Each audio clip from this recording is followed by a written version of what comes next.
Anh kia đây, ra đây. Chị đây, nhận ra biết quen đấy. Anh kia đây. Cô ở đâu đánh đi. Ra đây. Đau quá. Ui trời ơi. Trường thế em ơi, Tiến thử đi ra.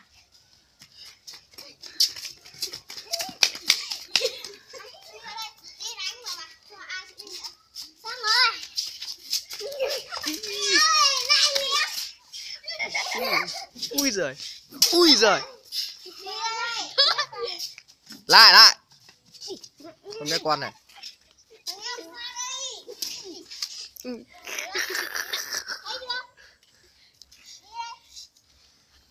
Thử đi vào đây. Đi vào đây. Ủa, lấy xèo á. Lấy xèo nào cái tông chết. Đi về ơi, về biết cái nào về. Cô mới tông tao. Đã bảo đứng quả là một chỗ, đứng như em bé nha. Biết sao?